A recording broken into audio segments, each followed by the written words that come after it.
अस्सलाम वालेकुम students, doctor Rabia है। कल के लेक्चर में थोड़ा सा वॉइस का इशू था। आज कल के थोड़े से लेक्चर का ओवरव्यू ले लेंगे और उसके बाद फिर हम नेक्स्ट टॉपिक पढ़ेंगे। कल हमने ग्लोब्यूलर प्रोटीन शुरू किया था। Globular proteins are those proteins having the axial ratio less than 10। Axial ratio जो है वो molecular length divided by molecular width होती है। एंड ग्लोब्यूलर प्रोटीन्स की एग्जांपल जो है हमने हीम प्रोटीन ली है। ग्लोब शेप्ड प्रोटीन्स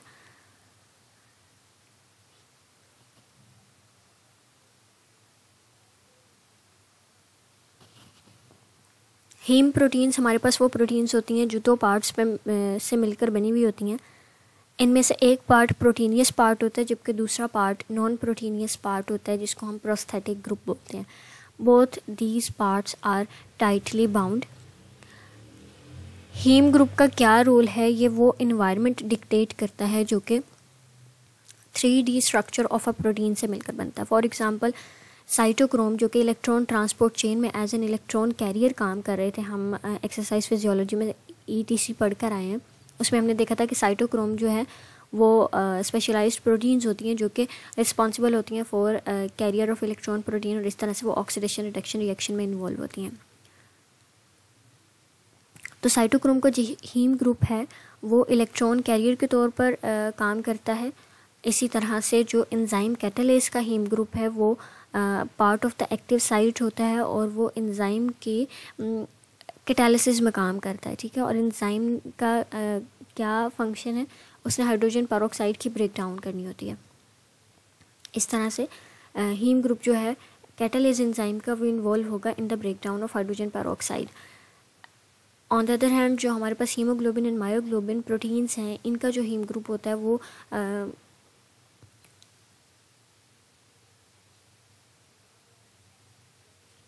ऑक्सीजन की बाइंडिंग में इन्वॉल्व होते हैं। Structure of a haem group. अब ये जो नॉन प्रोटीनियस पार्ट था हीम पार्ट, इसका देखते हैं कि इस किससे मिलकर बना हुआ होता है। ये साइक्लिक टेट्रापायरोल रिंग से मिलकर बना हुआ होता है। 4 पायरोल रिंग्स होती हैं, ठीक है, और ये 4 पायरोल्स जो हैं ये अल्फ़ा मिथाइलिन ब्रिजेस के थ्रू जुड़ी हुई होती हैं। ये हमारे पास प्रोटोपोरफायरिन रिंग 9 और इसके बीच में जो है वो हमारे पास सेंटर में आयरन ग्रुप लगा हुआ है, आयरन मेटल लगी हुई है। पायरोल रिंग जो है वो 5 कॉर्नर्ड नाइट्रोजन कंटेनिंग रिंग होती है। ये हमारे पास जो है वो पायरोल रिंग्स हैं। इस तरह से ये 4 पायरोल रिंग्स मिलकर आपका एक साइक्लिक स्ट्रक्चर बना रही हैं जिसके सेंटर में आयरन है। ये आयरन 6 बॉन्ड्स बनाता है, 4 with the nitrogens of the pyrrole ring और 2 प्लेनर ग्रुप बनाती है। इनमें से एक जो पोलर बॉन्ड बनाती है। इनमें से 2 प्लेनर बॉन्ड्स में से इन एक बॉन्ड की जो बाइंडिंग है वो होती है with the histidine residue of the proteinaceous part. ठीक है, प्रोटीन पार्ट का भी तो बाइंड होगा ना हीम ग्रुप के साथ। तो जो एक पोलर बॉन्ड है वो histidine residue of the proteinaceous part से मिलकर बना हुआ होता है, जबकि दूसरा जो पार्ट है या पोलर बॉन्ड है वो फ्री होता है for the binding with the oxygen. इस तरह से ये हमारे पास हीम का स्ट्रक्चर है।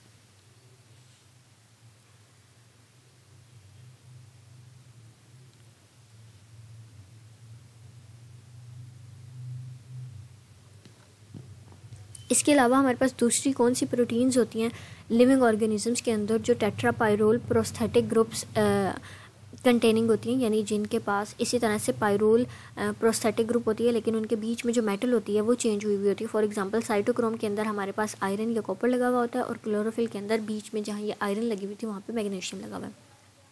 बाकी सारा जो है वो मैंने बता दिया ना।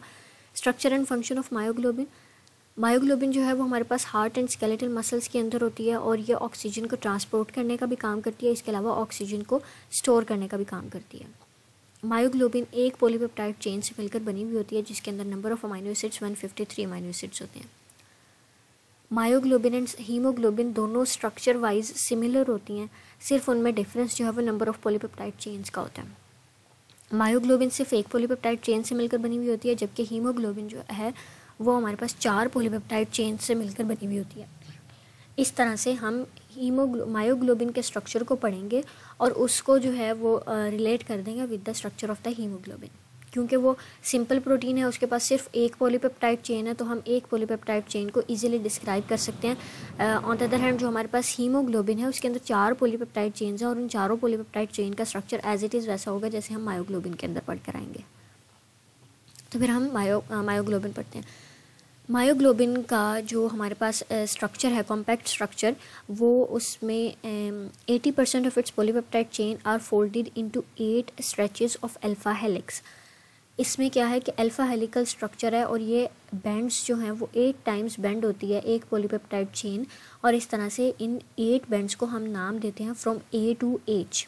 ठीक है, यानी ये एक बेंड होगा तो उसको ए, दूसरा होगा तो बी, तीसरा सी, इस तरह से हम इन टोटल 8 बेंड्स को या 8 स्ट्रेचेस को नेम देते हैं फ्रॉम ए टू एच, और जो स्ट्रक्चर है उसकी वो अल्फा हेलिकल स्ट्रक्चर है। जो प्रोलीन अमाइनो एसिड है वो या तो पॉलीपेप्टाइड चेन के बिल्कुल एंड में आया हुआ होता है, क्योंकि हमें पता है कि प्रोलीन जो है वो 5 मेंबर्ड रिंग होती है और वो ring in alpha helical structure के अंदर अकोमोडेट नहीं कर सकती।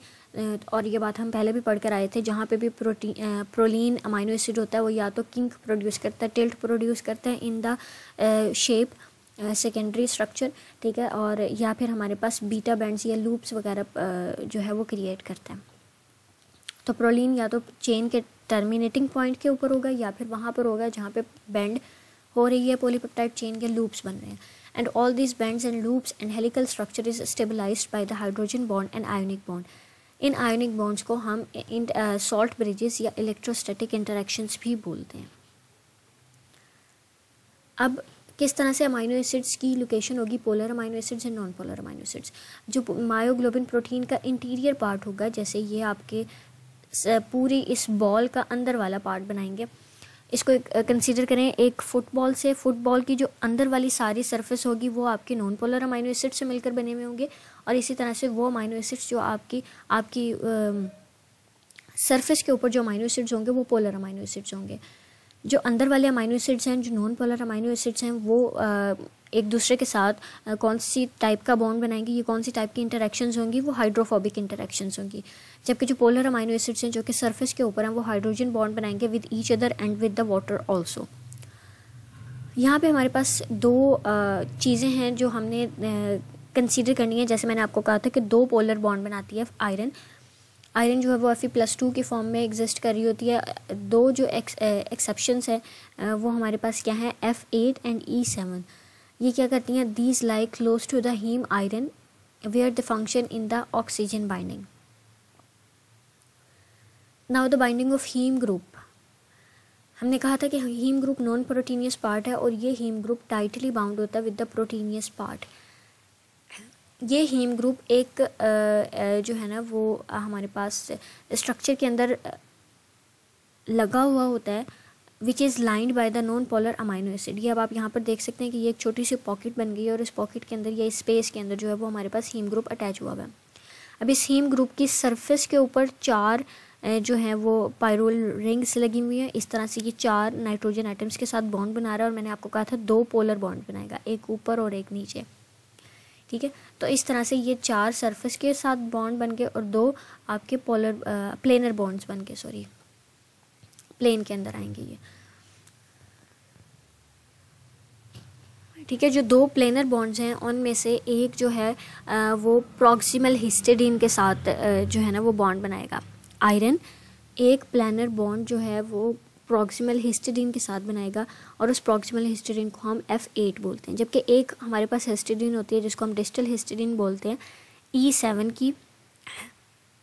ये टर्न नंबर E के ऊपर 7 नंबर का अमाइनो एसिड है, हिस्टिडीन अमाइनो एसिड। ये आयरन की बॉन्ड के साथ डायरेक्ट इन्वॉल्व नहीं होता, बल्कि इस हिस्टिडीन डिस्टल हिस्टिडीन के साथ हमारे पास ऑक्सीजन बाइंड होती है, और इस ऑक्सीजन के साथ फिर ये हमारे पास जो आपका डिस्टल हिस्टिडीन रेजिड्यू है प्रोटीनियस पार्ट का वो बाइंड हुआ होता है। सो हम कहते हैं कि जो डिस्टल हिस्टिडीन है वो डायरेक्टली इंटरैक्ट नहीं करता विद द हीम ग्रुप, और ये स्टेबलाइज करता है बाइंडिंग ऑफ ऑक्सीजन को to the ferrocene. The protein or globin portion of the myoglobin creates a special microenvironment for the heme that permits the reversible binding of one oxygen molecule. ठीक है, कि ये जो protein का हमने अभी पढ़ा इन F7 और F8 और E7 वाले पोर्शंस, इस तरह से मिलकर ये जो माइक्रो इन्वायरमेंट क्रिएट किया जाता है हीम के लिए, वो हीम को अलाउ करता है to reversibly bind one oxygen molecule. अभी ये हम पढ़ेंगे किस तरह से।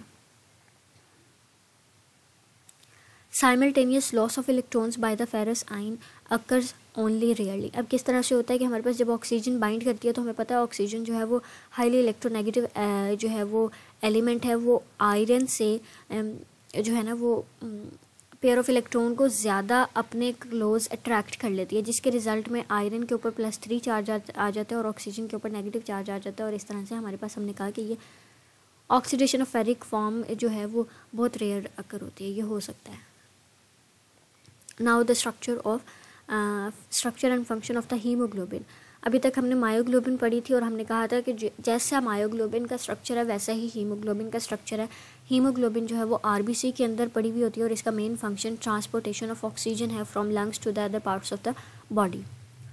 जो मेजर टाइप ऑफ हीमोग्लोबिन एक एडल्ट के अंदर होती है वो हीमोग्लोबिन ए है और वो 4 पॉलीपेप्टाइड चेन्स से मिलकर बनी हुई होती है। जो माइनर हीमोग्लोबिन हैं वो भी हम पढ़ेंगे थोड़ी सी डिटेल में थोड़ी देर तक। तो जो हीमोग्लोबिन ए है, जो मेजर हीमोग्लोबिन है एडल्ट्स के अंदर, वो 4 पॉलीपेप्टाइड चेन्स से मिलकर बनी हुई होती है। These are alpha chains and 2 beta chains. ये दोनों अल्फा चेन्स और बीटा चेन्स जो हैं वो नॉन कोवेलेंट इंटरैक्शंस से मिलकर बनी हुई होती हैं। इनमें से हर चेन का स्ट्रक्चर एज इट इज़ वैसे ही होगा। अल्फा हेलिकल स्ट्रक्चर होगा, 8 बैंड्स होंगे जो कि A to H कहलाएंगे और इसी तरह से हमारे पास पॉकेट बनेगी जिसके अंदर हीम ग्रुप जो है वो अटैच होगा। हीमोग्लोबिन जो है वो एक कॉम्प्लेक्स जो है वो स्ट्रक्चर बनाती है और इसी तरह से उसकी फंक्शनैलिटी भी जो है वो थोड़ी सी डिफरेंट होती है from that of the myoglobin. Myoglobin का काम तो सिर्फ और सिर्फ ऑक्सीजन को ट्रांसपोर्ट करना और ऑक्सीजन को स्टोर करना था, लेकिन जो हीमोग्लोबिन है वो हाइड्रोजन आयन को भी ट्रांसपोर्ट कर सकती है, कार्बन डाइऑक्साइड को भी ट्रांसपोर्ट करती है from the tissues to the lungs. और इसी तरह से वो लंग्स से 4 मॉलिक्यूल्स ऑफ ऑक्सीजन को ट्रांसपोर्ट करती है at a time from the lungs into the other tissues of the body. Haemoglobin की ऑक्सीजन बाइंडिंग प्रॉपर्टीज़ जो हैं वो रेगुलेट की जाती हैं by the interaction with the allosteric effectors, यानी किसी और सब्सटेंस की प्रेजेंस के रिजल्ट में हीमोग्लोबिन जो है वो बाइंडिंग को इफ़ेक्ट कर सकती है और वो फैक्टर्स एलोस्टेरिक इफेक्टर्स कहलाते हैं।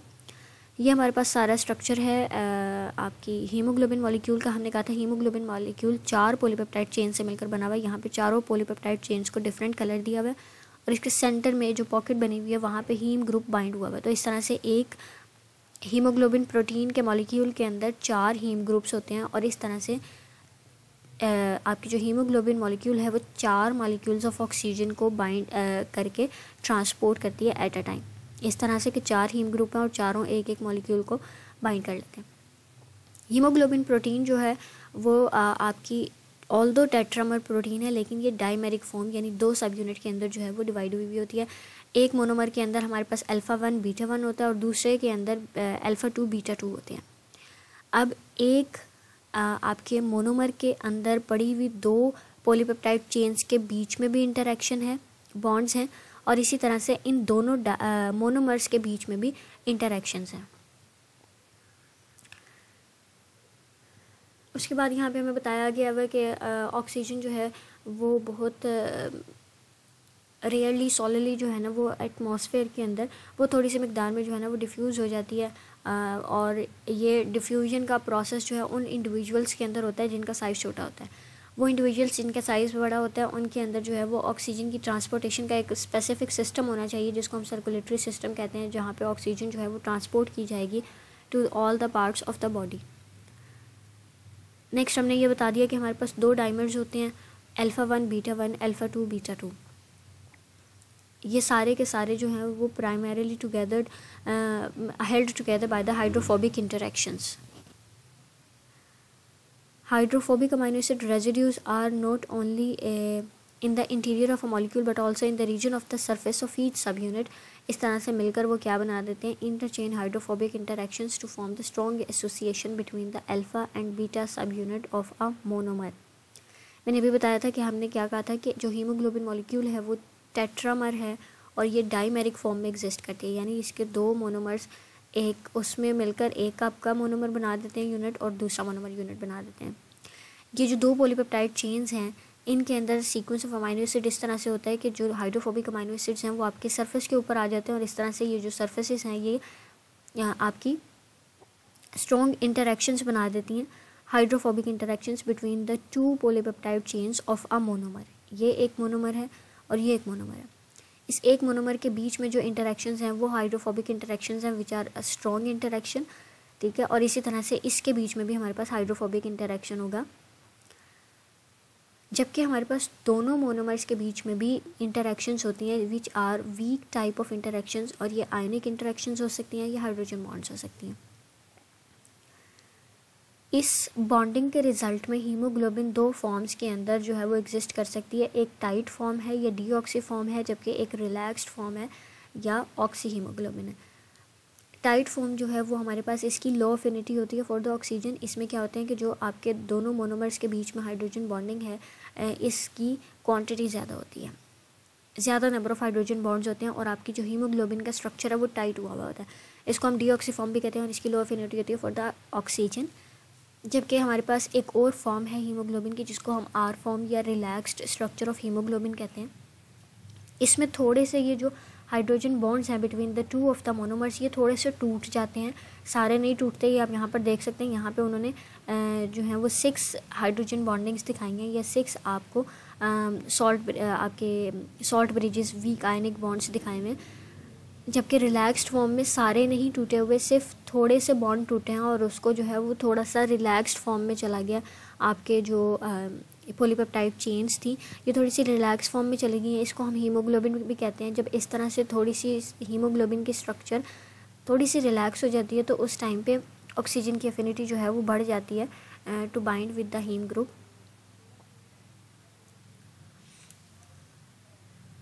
इसकी बाइंडिंग जो है वो इसको थोड़ा सा जो है वो एक्सिस के अराउंड रोटेट कर देती है। ये आपको टी फॉर्म या टाइट फॉर्म के अल्फ़ा सब यूनिट और बीटा सब यूनिट दिखाया गया और अल्फ़ा 2 और बीटा 2 सब यूनिट है। अल्फ़ा 1 जो है वो आपको थोड़ा सा लाइट कलर में है और ये थोड़ा सा डार्क कलर में। अच्छा जी, अब आप यहाँ पर देख सकते हैं रिलैक्स्ड फॉर्म के अंदर कि थोड़ी सी डिग्री जो है वो रोटेट हुई है अल्फ़ा सब यूनिट और बीटा सब यूनिट की, and this movement allow the binding of oxygen with the haem group.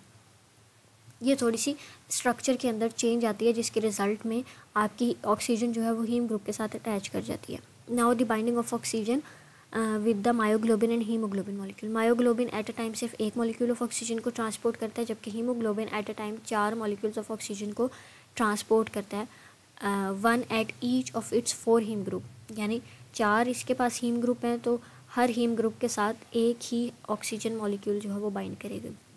The degree of saturation of these oxygen binding sites on all the myoglobin or hemoglobin molecules can vary between 0 and 100% saturation. Degree of saturation का मतलब है कि उसके पास जितने भी haem group हैं वो सब के सब या तो ऑक्सीजन के साथ बाइंड हुए होंगे या फिर कोई भी ऑक्सीजन के साथ बाइंड हुआ होगा। तो इस तरह से 0 to 100% सैचुरेशन जो है वो वेरी करती है। पल्स ऑक्सीमेट्री हमारे पास एक नॉन इन्वेसिव मेथड है जिसमें हम ऑक्सीजन का जो है वो सैचुरेशन ऑफ आर्टीरियल ब्लड जो है वो फाइंड आउट करते हैं कि आर्टीरियल ब्लड के अंदर ऑक्सीजन जो है वो कितनी है। Oxygen dissociation curve, a plot of Y measured at the different partial pressure of oxygen is known as oxygen dissociation curve. ठीक है कि हम different partial pressure of oxygen के ऊपर एक ग्राफ बनाते हैं और वो जो कर्व हमें मिलती है उसको हम ऑक्सीजन डिसोसिएशन कर्व बोलते हैं। मायोग्लोबिन के लिए और हीमोग्लोबिन के लिए जो ऑक्सीजन डिसोसिएशन कर्व है वो डिफरेंट किस्म के की होती है और ये ग्राफ जो है वो हमें शो करता है कि myoglobin has the higher oxygen affinity at all the partial pressure values than does not haemoglobin. के जो मायोग्लोबिन के पास ऑक्सीजन की अफिनिटी है वो हायर होती है as at all the partial pressure of oxygen. ये भी नीचे बताया भी हुआ है कि partial pressure of oxygen needed to achieve half saturation of the binding site is approximately 1 millimeter of mercury for myoglobin and 26 millimeter of mercury for hemoglobin। यानी वो पार्शियल प्रेशर ऑफ ऑक्सीजन जो रिक्वायर होगा कि 50% of the binding sites जो हैं वो oxygen के साथ बाइंड कर जाएं, उसके लिए मायोग्लोबिन के लिए वो सिर्फ 1 मिलीमीटर ऑफ मर्करी है, जबकि हीमोग्लोबिन के लिए वो 26 मिलीमीटर ऑफ मर्करी है। 1 मिलीमीटर ऑफ मर्करी जो है वो अवेलेबल होगा तो हाफ ऑफ द साइट्स जो हैं वो मायोग्लोबिन की बाइंड कर जाएंगे विद ऑक्सीजन, लेकिन हीमोग्लोबिन के लिए 25 मिलीमीटर ऑफ मर्करी का प्रेशर जो है वो ज़रूरी है। तो इस तरह से higher the oxygen affinity the lower the P50, यानी वो पार्शियल प्रेशर जिस पे हाफ ऑफ द सैचुरेशन जो है वो अवेलेबल हो या गेन की जा सके। अब ये वो हमारे पास डायग्राम है जो आपका जो है dissociation curve of the oxygen को डिमॉन्स्ट्रेट कर रही है। इसमें मायोग्लोबिन के लिए जो आपको कर्व दिखाई गई है ये आपकी पैराबोलिक टाइप है, और ये जो आपकी हीमोग्लोबिन के लिए वो थोड़ी सी सिग्मॉइड टाइप है। अब यहाँ पे हमारे पास दिखाया भी हुआ कि oxygen dissociation curve hyperbolic shape है। अब ये इस बात को बताती है कि जो मायोग्लोबिन है वो रिवर्सिबली बाइंड कर जाता है single molecule of the oxygen को। इस तरह से oxygenated and deoxygenated myoglobin exist in a simple equilibrium, कि जितने number of molecules myoglobin and oxygen अलग अलग रह रहे हैं उतने ही मायोग्लोबिन जो है वो ऑक्सीजनेटेड फॉर्म के अंदर है। जितनी number of myoglobin molecule oxygenated form में है उतने ही number of molecules of myoglobin in deoxygenated form. इस तरह से ये इक्विलिब्रियम है। ये इक्विलिब्रियम जो है वो शिफ्ट किया जा सकता है टू द राइट अगर आप जो है वो ऐड करेंगे ऑक्सीजन को टू द सिस्टम, या फिर ये मायोग्लोबिन ये इक्विलिब्रियम मूव कर जाएगा टूवर्ड्स द लेफ्ट अगर आप रिमूव कर देंगे ऑक्सीजन को फ्रॉम द सिस्टम।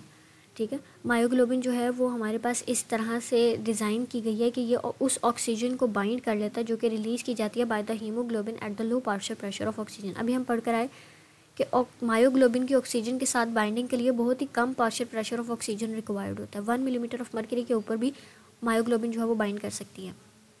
तो हीमोग्लोबिन जब टिश्यूज़ के अंदर आती है तो partial pressure of oxygen reduce हो जाता है, जिसके रिजल्ट में हीमोग्लोबिन जो है वो ऑक्सीजन को रिलीज़ कर देती है। वो उसकी एफिनिटी जो है वो कम हो जाती है ऑक्सीजन के साथ और वो फिर रिलीज़ कर देती है ऑक्सीजन को, जबकि इस released low partial pressure of oxygen के ऊपर मायोग्लोबिन की एबिलिटी होती है कि वो बाइंड कर सके ऑक्सीजन को अपने साथ, और इस तरह से फिर ये मायोग्लोबिन इस ऑक्सीजन को रिलीज़ कर देती है at the time of muscle. जब मसल को ऑक्सीजन की डिमांड होती है तो फिर ये मायोग्लोबिन जो है वो रिलीज़ कर देती है इस ऑक्सीजन को। ऑक्सीजन डिसोसिएशन कर्व हीमोग्लोबिन के लिए सिग्मॉइडल नेचर होती है। इसमें कोऑपरेटिव बाइंडिंग होती है ऑफ द ऑक्सीजन की। इसका मतलब ये है कि जब एक हीमोग्लोबिन के एक सब यूनिट के साथ ऑक्सीजन बाइंड कर जाती है तो ये बाइंडिंग जो है वो इंक्रीज़ कर देती है oxygen affinity for the other haem group of the same haemoglobin molecule. एक के साथ जब आपकी ऑक्सीजन बाइंड कर गई, एक आपको पता है कि हीमोग्लोबिन में 4 जो हैं वो हीम ग्रुप्स होते हैं। जब एक हीम ग्रुप के साथ ऑक्सीजन बाइंड कर जाएगी तो ये बाइंडिंग जो है वो अदर हीम ग्रुप्स की ऑक्सीजन एफिनिटी को इन्हांस कर देती है, इंक्रीज़ कर देती है, जिसके रिजल्ट में वो जल्दी जल्दी ऑक्सीजन के साथ बाइंड कर जाते हैं। This is referred as haem haem interaction. पहला जो ऑक्सीजन का मॉलिक्यूल है जो बाइंड करेगा हीमोग्लोबिन के साथ वो डिफ़िकल्ट है, जबकि एक की बाइंडिंग के रिज़ल्ट में हमारे पास एफिनिटी बढ़ जाती है तो फिर बाकी जो ऑक्सीजन मॉलिक्यूल्स हैं वो जल्दी बाइंड कर जाते हैं। एलोस्टेरिक इफ़ेक्ट्स कि हीमोग्लोबिन की जो बाइंडिंग है रिवर्सिबल ऑक्सीजन बाइंडिंग वो अफेक्ट की जाती है by the various other factors. Partial pressure of oxygen तो है ही है, जिसको हम हीम हीम इंटरेक्शन भी कह रहे हैं, जिसको हमने उसके थ्रू जो है वो डिस्क्राइब कर दिया। इसके साथ दूसरे कौन से फैक्टर्स हैं जो आपकी ऑक्सीजन बाइंडिंग को अफेक्ट करते हैं? These are the pH of the environment, partial pressure of carbon dioxide and availability of 2,3 BPG molecule. इन सारे फैक्टर्स को हम एलोस्टेरिक इफ़ेक्टर्स बोलते हैं, क्योंकि ये इफ़ेक्टर्स जो हैं वो आपकी हीमोग्लोबिन की क्वालिटी को टू बाइंड द ऑक्सीजन जो है वो अफेक्ट करते हैं। किस तरह से करते हैं ये भी हम पढ़ लेते हैं। जबकि मायोग्लोबिन जो है वो इन एलोस्टेरिक इफ़ेक्टर से इन्फ्लुएंस नहीं होते। मायोग्लोबिन का इन फैक्टर्स के साथ कोई लेना देना नहीं है, ये सिर्फ हीमोग्लोबिन के लिए हीम हीम इंटरेक्शन। अब हमें ये जो सिग्मोइडल ऑक्सीजन डिसोसिएशन कर्व जो हम अभी पीछे देख कर आए हैं, ये बता रही है कि हमारे पास specific structural changes reflect curve के अंदर जो डिफरेंट किस्म की चेंजेस आती हैं, these are initiated at one haem group and transmitted to the other haem group in the haemoglobin tetramer. The net effect is that the affinity of hemoglobin for last oxygen bound is approximately 300 times greater than its affinity for the first oxygen bound. Haem interaction के अंदर हम यही पढ़कर आए थे कि cooperative binding जो है वो होती है जब एक दफ़ा एक ऑक्सीजन का मॉलिक्यूल बाइंड कर गया एक हीम ग्रुप के साथ, तो इसकी बाइंडिंग के रिजल्ट में दूसरे हीम ग्रुप्स की अफिनिटी जो है वो बढ़ जाती है. और यहाँ पे बताया गया कि जो सबसे आखिरी हीम ग्रुप होगा उसकी अफिनिटी 300 टाइम्स ज़्यादा होती है from the first oxygen bound haem group. उसके बाद इसी हीम इंटरेक्शन में loading and unloading of oxygen बताया गया. The cooperative binding of oxygen allows the haemoglobin to deliver more oxygen to the tissues in response to relatively small changes in partial pressure of oxygen. इस तरह से है कि body की different जगहों पर partial pressure of oxygen different होता है. यहाँ पे आपको लंग्स और बॉडी के remaining tissues of the body के बारे में बताया हुआ है कि लंग्स के अंदर जो है वो पार्शियल प्रेशर ऑफ ऑक्सीजन ज़्यादा होता है, जबकि बॉडी के बाकी पार्ट्स के अंदर पार्शियल प्रेशर ऑफ ऑक्सीजन कम होता है. जहाँ पे पार्शियल प्रेशर ऑफ ऑक्सीजन ज़्यादा होता है यानी लंग्स के अंदर ऑक्सीजन जो है वो उसकी एफिनिटी हीम ग्रुप के साथ ज़्यादा होती है, इस वजह से वो जो है वो बाइंड कर जाती है with the oxygen haem group of the haemoglobin protein और इस तरह से ऑक्सी हीमोग्लोबिन हो जाती है. This term is known as loaded. जबकि पेरिफेरल टिश्यू के अंदर ये जो ऑक्सी हीमोग्लोबिन है क्योंकि पेरिफेरल टिश्यू के अंदर पार्शियल प्रेशर ऑफ ऑक्सीजन जो है वो रिड्यूस हो जाएगा, कम हो जाएगा, जिसके रिजल्ट में हम अभी पढ़ कर आए थे कि binding of oxygen with the haemoglobin is also affected by the partial pressure of oxygen. Lungs के अंदर पार्शियल प्रेशर ऑफ ऑक्सीजन ज़्यादा था, इस वजह से लंग्स के अंदर वो बाइंड कर गई थी ऑक्सीजन हीमोग्लोबिन के साथ और ऑक्सी हीमोग्लोबिन बन गई थी. इसको हमने लोडेड विद हाइड्रोजन कह दिया था, ये लोडेड फॉर्म कह दिया था. जबकि पेरिफेरल टिश्यू के अंदर पार्शियल प्रेशर ऑफ ऑक्सीजन कम हो गया, जिसके रिजल्ट में affinity of haemoglobin to bind with the oxygen reduce हो गई है और वो इस हाइड्रोजन को जो है वो रिलीज़ कर देगा टू द टिश्यूज़, जिसको हम अनलोडेड फॉर्म कहेंगे. Significance of sigmoidal oxygen dissociation curve. The steep slope of the oxygen dissociation curve over the range of oxygen concentration that occurs between the lungs and the tissues permits the hemoglobin to carry and deliver oxygen efficiently from the sites of high to the sites of low partial pressure of oxygen. अभी हमें sigmoidal nature of the curve जो oxygen dissociation curve मिली थी, ये हमें बता रही थी कि हमारे पास ये जो oxygen concentration का variance है या जो आपकी partial pressure of oxygen high and low है, ये आपको अलाउ करती है कि आपकी हीमोग्लोबिन जो है वो एफिशिएंटली रिलीज़ करे इसको ऑक्सीजन को to different parts of the body. Molecule with the hyperbolic oxygen dissociation curve such as myoglobin could not achieve the same degree of oxygen release within this range of partial pressure of oxygen. यानी ये जो partial pressure of oxygen के difference की वजह से release कर रही है मायोग्लोबिन, आपको ये जो है ना इस तरह से एफिशिएंटली रिलीज़ ऑफ ऑक्सीजन या transport of oxygen, delivery of oxygen जो है वो अलाउ नहीं कर सकती. इसी वजह से हीमोग्लोबिन का सिर्फ और सिर्फ जो काम है वो ट्रांसपोर्टेशन ऑफ ऑक्सीजन के साथ रिलेटेड है.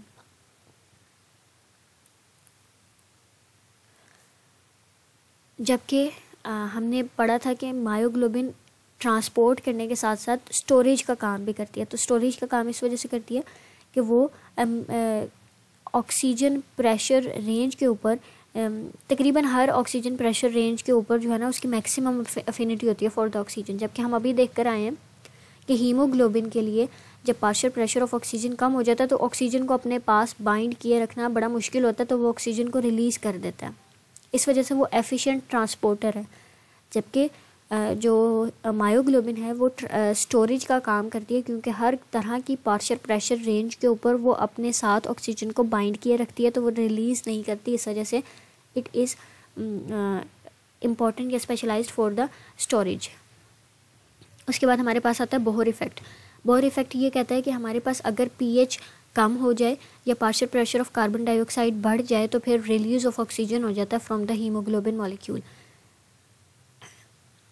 Bohr both result in decreased oxygen affinity. आपके ये दोनों फैक्टर्स यानी आपकी डिक्रीज इन पीएच या increase in partial pressure of carbon dioxide दोनों क्या करते हैं, आपकी ऑक्सीजन की binding with the haemoglobin molecule को डिक्रीज़ कर देते हैं, जिसके रिजल्ट में ऑक्सीजन जो है वो रिलीज़ कर दी जाती है और ये जो आपका ग्राफ है ये शिफ्ट कर जाता है टुवर्ड्स द राइट। यानी आपकी ऑक्सीजन डिसोसिएशन कर्व के अंदर ऑक्सीजन जो है वो रिलीज़ कर दी गई है फ्रॉम द हीम ग्रुप। जब रिलीज़ कर दी गई है तो फिर ये क्या करेगा, टाइट फॉर्म यानी डीऑक्सी फॉर्म को स्टेबलाइज करेगा। This change in oxygen binding is called Bohr effect and vice versa for the alternating conditions. यानी अगर पीएच आपकी बढ़ गई है और partial pressure of carbon dioxide कम हो गया तो इसके रिजल्ट में आपका क्या होगा, आपकी शिफ्ट जो होगी, कर्व जो होगी वो शिफ्ट करेगी टुवर्ड्स द लेफ्ट और आपकी आर फॉर्म ऑक्सी फॉर्म जो है वो स्टेबलाइज की जाएगी। यानी ऑक्सीजन जो है वो रिलीज़ नहीं की जाएगी from the haem group. Source of protons that lower the pH. अभी हमने कहा कि हमारे पास बॉडी में अगर पीएच कम होगी तो ऑक्सीजन रिलीज़ कर दी जाएगी। अब हमें पता है कि हमारे पास बॉडी के अंदर सारे मेटाबॉलिक रिजल्ट्स हो रहे हैं जिसके रिजल्ट में कार्बन डाइऑक्साइड बनती है। The concentration of both hydrogen and carbon dioxide in the capillaries of metabolic active tissues is higher than the capillaries of the alveoli where carbon dioxide is released into the expired air। सारे body के अंदर metabolic processes हो रहे होते हैं, उसके result में carbon dioxide बन रही होती है। ये कार्बन डाइऑक्साइड वाटर के अंदर एब्जॉर्ब होने के बाद कार्बोनिक एसिड में डिवाइड हो जाती है, कार्बोनिक एसिड बन जाती है। ये कार्बोनिक एसिड डिसोसिएट हो जाता है, हाईली अनस्टेबल हो जाता है हाइड्रोजन आयन के अंदर एंड बाइकार्बोनेट आयन के अंदर। इस तरह से ये हाइड्रोजन आयन जो है वो आपकी पीएच को रिड्यूस करने में काम करता है। जबकि लंग्स के अंदर जब आप लंग्स की कैपिलरीज के अंदर जाएंगे तो फिर ये कार्बोनिक एसिड दोबारा से कार्बन डाइऑक्साइड एंड वाटर के अंदर चला जाता है। इसी वजह से हम कहते हैं कि जो लंग्स की कैपिलरीज हैं उनके अंदर हाइड्रोजन आयन की कंसनट्रेशन जो है वो कम नहीं होती, जबकि आपकी जो बाकी क्या कहते हैं पीएच कम नहीं होती, ठीक है। और इसी तरह से हमारे पास जो बाकी टिश्यूज़ हैं उनकी कैपिलरीज के अंदर partial pressure of carbon dioxide ज़्यादा होता है और हाइड्रोजन आयन की कंसनट्रेशन ज़्यादा होती है। ये मैंने बता दिया कि हाइड्रोजन आयन की कंसनट्रेशन किस तरह से ज़्यादा होती है। और जब हाइड्रोजन आयन की कंसनट्रेशन ज़्यादा होगी तो पीएच जो है वो ड्रॉप कर जाएगी। और पीएच की ड्रॉप हमें बता रही थी कि हमारे पास अगर पीएच ड्रॉप कर जाएगी तो हीमोग्लोबिन की अफिनिटी फॉर द ऑक्सीजन कम हो जाएगी और वो हीमोग्लोबिन ऑक्सीजन को रिलीज़ कर देगी और आपकी जो कर्व होगी वो शिफ्ट हो जाएगी टुवर्ड्स द राइट। इस तरह से पीएच ग्रेडियंट जो है वो फेवर करता है unloading of oxygen in the peripheral tissues and the loading of oxygen in the lungs. ये हम लोडिंग अनलोडिंग पीछे पढ़ाए हैं क्या होता है। The oxygen affinity of the haemoglobin molecule responds the small shift in pH between the lungs and oxygen consuming tissues making haemoglobin a more efficient transporter of oxygen. अभी हमें एक और बात पता चल गई कि किस तरह से पीएच जो है वो आपका हेल्प करता है in efficient transportation of oxygen from lungs into the tissues। Now the mechanism of Bohr effect। पहले हमने Bohr effect देख लिया कि क्या है, अब हम देखते हैं कि Bohr effect क्या है। Bohr effect reflects the fact that the deoxyform of hemoglobin has the greater affinity for the protons than does the oxyhemoglobin। कि प्रोटॉन्स की binding affinity to the haemoglobin molecule deoxy form के अंदर ज़्यादा होती है as compare to the oxy form, क्योंकि oxy form के अंदर ऑक्सीजन जो है वो उसके साथ बाइंड की हुई थी। This effect is caused by the ionisable groups such as specific histidine side chains that have higher pKa in deoxygen haemoglobin than in oxy haemoglobin. अब ये प्रोटॉन के साथ बाइंड डीऑक्सी फॉर्म के अंदर ज़्यादा जल्दी क्यों कर जाती है, क्योंकि आपकी जो पॉकेट बनी हुई है जिसके अंदर आपकी हीम ग्रुप लगी हुई है उसके अंदर कुछ ऐसे स्पेसिफिक हिस्टिडीन रेजिड्यूज़ होते हैं जो कि आयोनाइजेबल होते हैं, जो कि आयंस के अंदर कन्वर्ट हो जाते हैं डीऑक्सी फॉर्म के अंदर जल्दी as compare to the oxy form. इस वजह से जब हाइड्रोजन आयन की कंसनट्रेशन जो है वो इंक्रीज़ होती रहती है या पीएच ड्रॉप होती रहती है तो इसके रिज़ल्ट में हाइड्रोजन आयन जो है वो अटैच हो जाता है या फिर आपके वो जो चार्जेस हैं दोनों के ऊपर वो पेयर होना शुरू हो जाते हैं। यानी जो आयोनाइजेबल हिस्टिडीन ग्रुप है उनके ऊपर भी चार्जेस पेयर हो जाएंगे और हाइड्रोजन आयन के ऊपर तो पहले ही है, तो इस वजह से ये उसके साथ बाइंड करके आयनिक सॉल्ट ब्रिजेस बनाना शुरू कर देती है। आयनिक बॉन्ड्स ये सॉल्ट ब्रिजेस बनाना शुरू कर देती है। These bonds preferentially stabilise the deoxy form of the haemoglobin. Nature के अंदर हर चीज़ जो है वो स्टेबिलिटी की तरफ जाती है, जहाँ पे वो ज़्यादा स्टेबलाइज है वो उसकी तरफ मूव कर जाती है। अगर हाइड्रोजन आयन की कंसनट्रेशन ज़्यादा है तो चार्जेस अपीयर होना शुरू हो जाएंगे।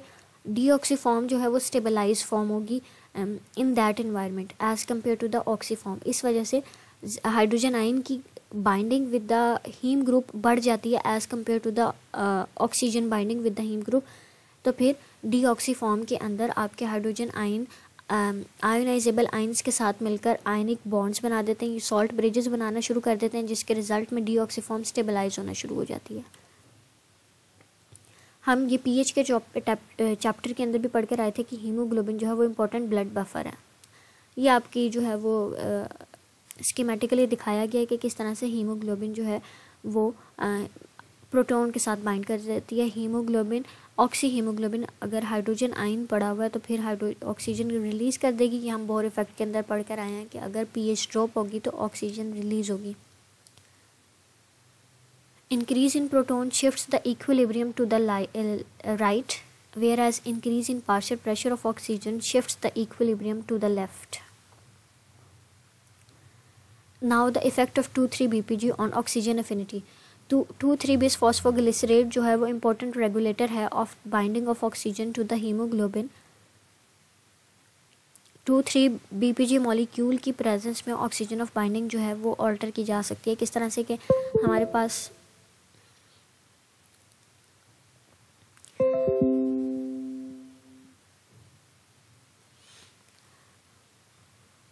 it is most abundant organic phosphate in the RBC where its concentration is approximately equal to the hemoglobin molecule. ये 2,3-BPG मॉलिक्यूल ग्लाइकोलाइटिक पाथवे के अंदर एक बनता है। ग्लाइकोलाइटिक पाथवे हम एक्सरसाइज फिजियोलॉजी के अंदर देखा थे, जिसमें हमने देखा था कि डिफरेंट किस्म के इंटरमीडिएट्स बनते हैं। ग्लूकोज से पायरुवेट बनता है, जबकि वो एक सिंगल स्टेप प्रोसेस नहीं है, सीरीज से होता हुआ गुजरता है। तो उनमें जो इंटरमीडिएट है वो एक इंटरमीडिएट है 2,3-BPG। ये 2,3-BPG आरबीसीज के अंदर इक्वल क्वांटिटी ऑफ हीमोग्लोबिन के पड़ा हुआ है। अब ये किस तरह से बाइंडिंग ऑफ ऑक्सीजन को अफेक्ट करता है। 2,3-BPG decreases the oxygen affinity of haemoglobin molecule by binding to the deoxy haemoglobin but not to the oxy haemoglobin. यानी अगर ऑक्सी हीमोग्लोबिन फॉर्म है और 2,3-BPG मॉलिक्यूल जो है वो इक्वल क्वांटिटी के अंदर पड़ा हुआ है, तो फिर आपका जो 2,3-BPG मॉलिक्यूल है वो डिक्रीज कर देता है ऑक्सीजन अफिनिटी को इन डीऑक्सी फॉर्म। ऑक्सीजन रिलीज कर दी जाएगी आपके हीमोग्लोबिन से। ऑक्सीजन के रिलीज होने के बाद 2,3-BPG मॉलिक्यूल जो है वो बाइंड कर जाएगा विद द हीम ग्रुप। इस तरह से ये स्टेबलाइज करेगा टी कन्फर्मेशन को, यानी टाइट कन्फर्मेशन को। इस इफेक्ट को उन्होंने दिखाया हुआ है कि ये ऑक्सीजन रिलीज़ कर दी जाएगी और ये हीमोग्लोबिन जो है वो 2,3-BPG के साथ बाइंड कर जाएगी। कौन सी साइट है जो 2,3-BPG के साथ बाइंड करती है। हमारे पास 2 बीटा ग्लोबिन चेन्स से एक पॉकेट बनती है in the centre of the deoxy haemoglobin tetramer. ठीक है, वो जो 2 बीटा चेन्स से पॉकेट बनती है, उस पॉकेट के अंदर आपका एक मॉलिक्यूल ऑफ 2,3-BPG मॉलिक्यूल जो है वो बाइंड कर जाता है।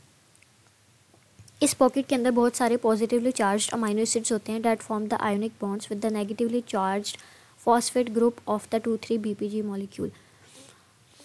अब ये जो बीटा चेन से आपकी बनती है पॉकेट, उस बीटा चेन के अंदर बहुत सारे पॉजिटिवली चार्ज्ड अमाइनो एसिड्स होते हैं, जबकि फॉस्फेट के ऊपर नेगेटिव चार्ज होता है। इस तरह से पॉजिटिव नेगेटिव चार्ज मिलकर आपका क्या करते हैं, बॉन्ड बना देते हैं और आपकी स्टेबिलिटी जो है वो डीऑक्सी फॉर्म या टी फॉर्म के अंदर आ जाती है। 2,3-BPG is expelled with oxygenation of the haemoglobin. यानी ये 2,3-BPG मॉलिक्यूल जो है वो रिलीज़ कर दिया जाएगा फ्रॉम द हीम ग्रुप जब ऑक्सीजन जो है वो उसके साथ बाइंड कर जाएगी। Shift of oxygen dissociation curve. Hemoglobin from which 2,3-BPG molecule has been removed has a high affinity for the oxygen। यानी हीमोग्लोबिन का वो मॉलिक्यूल जिसने अभी 2,3-BPG मॉलिक्यूल को रिलीज़ किया, उसकी अफिनिटी ऑक्सीजन के लिए बहुत ज़्यादा बढ़ गई हुई होती है। So the presence of 2,3-BPG molecule significantly reduces the affinity of hemoglobin for oxygen, shifting the oxygen dissociation curve to the right। तो फिर हमें इस तरह से पता चल गया कि जो 2,3-BPG मॉलिक्यूल है उसकी प्रेजेंस में ऑक्सीजन की affinity with the haem group reduce हो जाती है, जिसकी वजह से आपका कर्व जो है वो राइट की तरफ शिफ्ट हो जाता है और टिश्यूज़ के अंदर जाकर ये ऑक्सीजन जो है वो रिलीज़ कर देती है। Now the response of 2,3-G levels to the chronic hypoxia या anemia. Concentration of 2,3-BPG molecule in the RBC increases in response to chronic hypoxia such as observed in COPD or emphysema, or at the higher altitudes where the circulating hemoglobin may have difficulty receiving sufficient oxygen.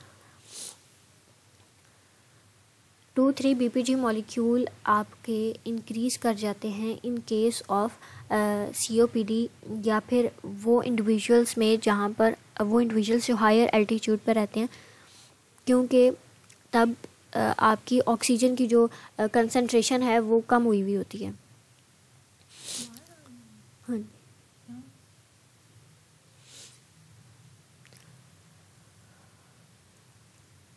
अच्छा जी. उसके बाद ये हमारे पास जो है वो दिखाई गई हैं कर्व्स जो कि BPG को रिलेट कर रही हैं. ये नॉर्मल ब्लड है जो कि एक नॉर्मल लेवल ऑफ 2,3-BPG को कंटेन किया हुआ है, जबकि ये वो ब्लड है जो हायर एल्टीट्यूड पे रहते हैं, उनके ब्लड से लिया गया हुआ 2,3-BPG का लेवल है. Now the binding of carbon dioxide.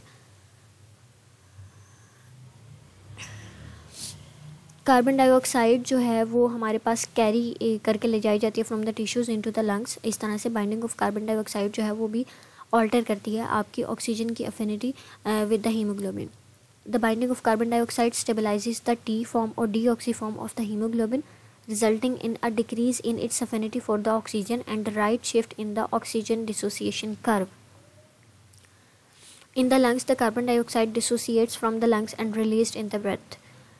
Binding of carbon monoxide. Carbon monoxide जो है वो टाइटली बाउंड कर जाती है but reversibly to the haemoglobin iron forming the carboxy haemoglobin. यानी अगर कार्बन मोनोऑक्साइड अवेलेबल होगी तो कार्बन मोनोऑक्साइड हीमोग्लोबिन के साथ बाइंड कर जाएगी.